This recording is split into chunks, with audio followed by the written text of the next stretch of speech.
self-defense or abuse of power, the ongoing controversy over hunting invasive wild boars.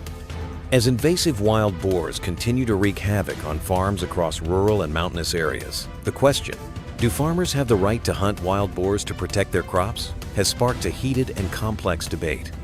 At the heart of this argument lies what seems like a straightforward issue: the right to self-defense and the protection of personal property. Farmers argue that hunting wild boars is a legitimate form of self-defense. When herds of boars, sometimes dozens strong, storm in and destroy crops that took months to grow, who is there to protect them? Current laws in many areas offer little to no practical support, leaving farmers to deal with these threats alone. From their perspective, the right to self-defense, whether against people or animals, must be respected if it's about safeguarding their livelihood and legal property. However, opponents, including conservation groups and urban residents, argue that self-defense cannot be used as a blanket justification for killing wildlife. If everyone claims the right to hunt under the name of property protection, where do we draw the line between defense and exploitation? What prevents people from using this as an excuse to hunt indiscriminately, even targeting non-threatening species?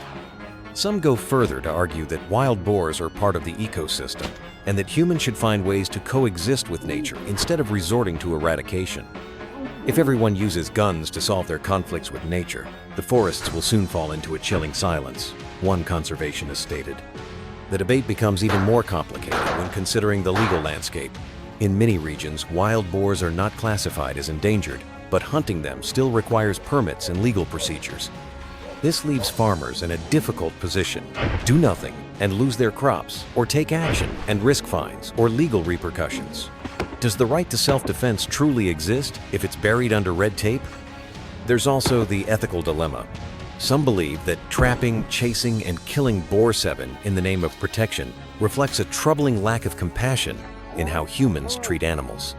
But farmers counter that with a harsh reality. People in the city who've never seen their fields destroyed overnight simply can't understand our helplessness. Clearly, this debate can't be settled with a simple answer. It reflects a deeper conflict between two value systems: environmental preservation versus economic survival.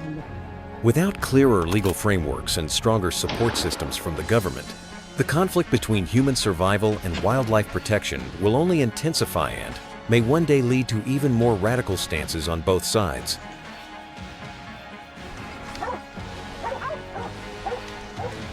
Hunting wild boars, saving crops, or disrupting ecosystems.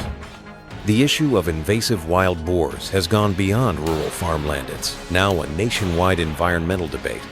On one side, farmers view wild boars as public enemy number one for destroying their crops. On the other, conservationists and ecologists warn that uncontrolled hunting could lead to serious ecological consequences. This isn't just a debate about wild boars, it's about how human reactions to natural threats can impact entire ecosystems. Environmental advocates argue that wild boars are part of the biological food chain, and mass eradication could throw delicate ecosystems off balance. When boars disappear from a region, their natural predators like big cats, snakes, and scavengers lose a vital food source. At the same time, aggressive plants and competing species may surge without boars to disturb them, further destabilizing local biodiversity. However, from the farmer's perspective, wild boars are no longer seen as part of nature, but as an out-of-control invasive species. With no natural predators and a high adaptability to cultivated lands, they reproduce rapidly and destroy harvests overnight.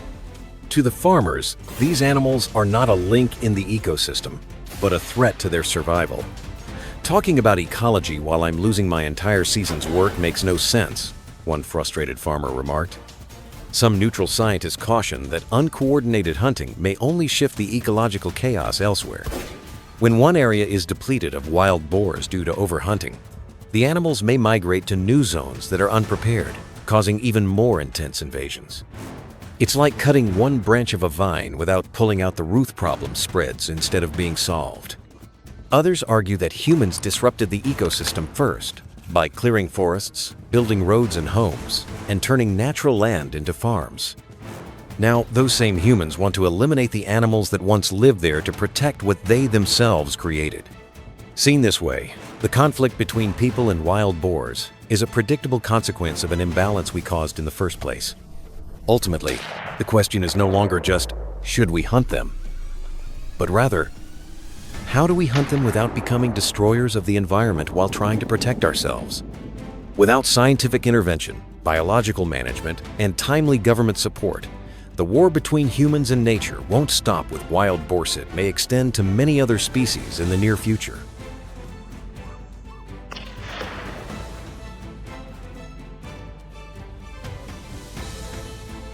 Legal or immoral? The controversial debate over hunting invasive wild boars. In recent years, the hunting of invasive wild boars has sparked intense public debate not only in rural communities, but also across social media, news outlets, and even in political circles. The issue is no longer a simple matter of to kill or not to kill, but a deeper and more complex clash between legality and morality. When the law is vague and morality is subjective, farmers, especially those directly affected, are left stranded at a difficult crossroads. Supporters of boar hunting argue that the law hasn't kept pace with reality. In many cases, farmers are forced to take immediate action to save their crops, long before the authorities can respond or legalize any intervention. From their perspective, when the government fails to offer timely protection, taking matters into one's own hands is not only reasonable but ethically justified. Watching your crops get destroyed while doing nothing, that's the real cruelty, one farmer said. On the other hand, critics argue that killing wild animal 7 for protection remains a form of violence against nature and should be tightly regulated by clear legal standards. If everyone takes the law into their own hands, how do we prevent society from sliding into chaos where emotions and personal interests override legal boundaries? Beyond legality, the issue touches on a deeper layer: our moral responsibilities toward living beings. Some ethicists claim that using traps, poison, or guns to kill wild boars reflects a desensitized, violent relationship with nature. There's a difference between killing to survive and killing to protect material gain, or out of frustration, they say. But this raises an uncomfortable question.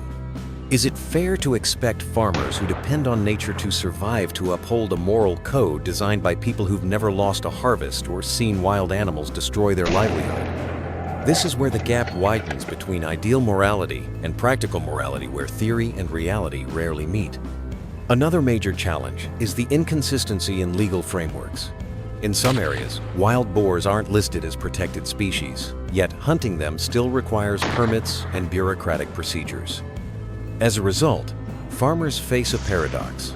Acting in good conscience can be deemed illegal, while waiting for legal approval might mean losing everything.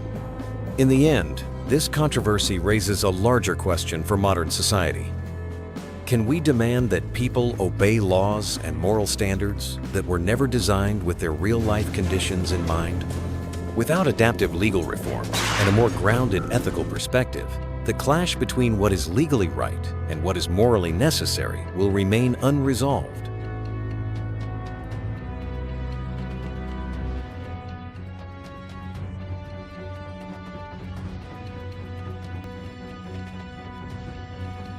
Electric fences or firearms?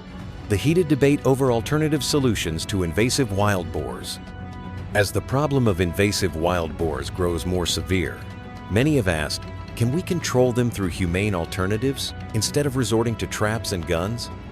It's a question rooted in ethics and idealism, but one that has become the center of a fierce debate between two vastly different realities: the desire to protect animals versus the urgent need for farmers to survive.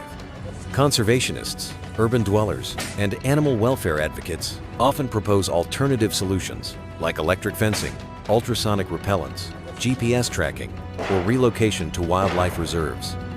These methods are seen as progressive, ethical, and a way to safeguard both crops and animals, offering a civilized approach to human-wildlife conflict. However, from the farmer's perspective, these solutions sound good in theory, but are completely unrealistic in practice.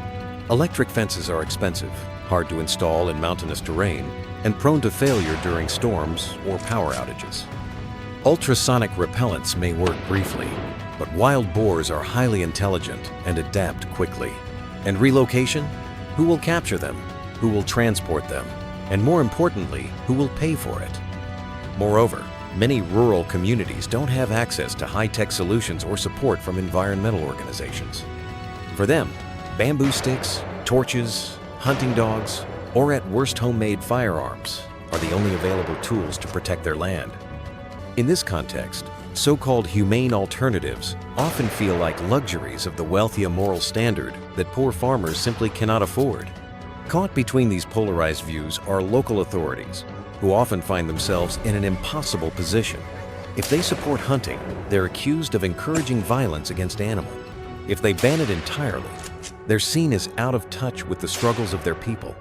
When they try to take a neutral stance suggesting technical guidelines for fencing, or partnering with NGOs, progress is usually slow and underfunded. This debate reveals a deeper truth.